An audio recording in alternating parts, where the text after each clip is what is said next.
Right now, as we said, northbound I-95 between Lantana Road and 6th Avenue in Lake Worth back open. Let's go to News Channel 5's Jay Cashmere live, who's been on the scene for a couple hours now. Jay?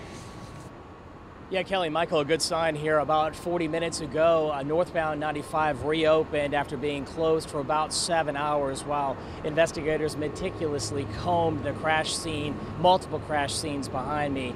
2 people were dead right on the interstate behind me earlier this morning. A scene that began earlier today several miles from this location here in Lake Worth, where a shooter opened fire on a female subject, then took her back here to 95, drove southbound in the northbound lanes, causing multiple head-on collisions, all that before FHP troopers and PBSO deputies swarmed on top of him, eventually fatally shooting him after a deputy feared for his life.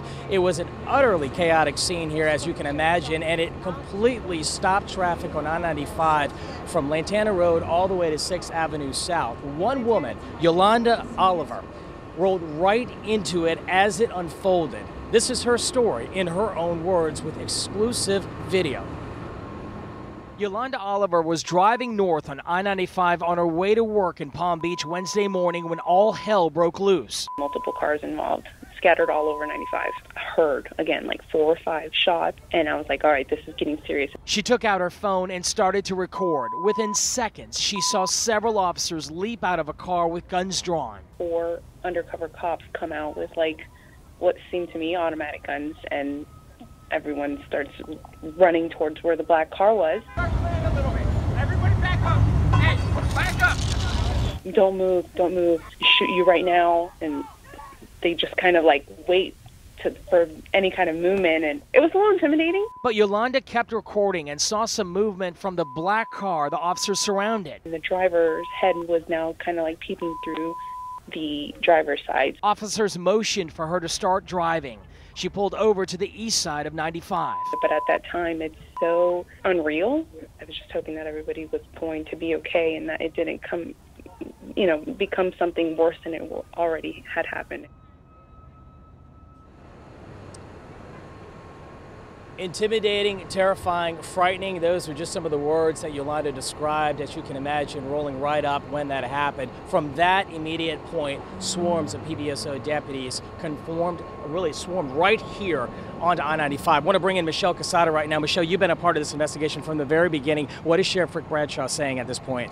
Sheriff Bradshaw kind of unfolded the day for us, really. He told us that at the beginning, when all of this happened, his deputies did not know that this suspect was involved in another shooting in Lake Worth prior to this 95 incident. So they started piecing this all together after the fact. And the sheriff told us that they arrived on scene as these accidents were happening. The suspect was driving southbound on the northbound lanes. It was just before 10 a.m. this morning, so you can imagine what traffic was like, and people driving 65, 70 miles per hour were seeing this suspect drive towards them. Now, we don't know what speed the suspect was driving at. That's all part of the investigation, but we do know that cars were going off of the road at this point when the FHP trooper and the street team deputy from Palm Beach County Sheriff's Office arrived on scene. That's when the sheriff tells us everything unfolded, and we'll take a listen. The Highway Patrol and one of the street team deputies responded to this location.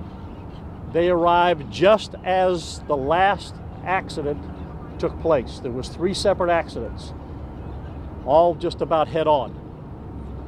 They approached the vehicle from the passenger side. They can see a white male inside. The FHP trooper attempted to deploy his taser on the individual.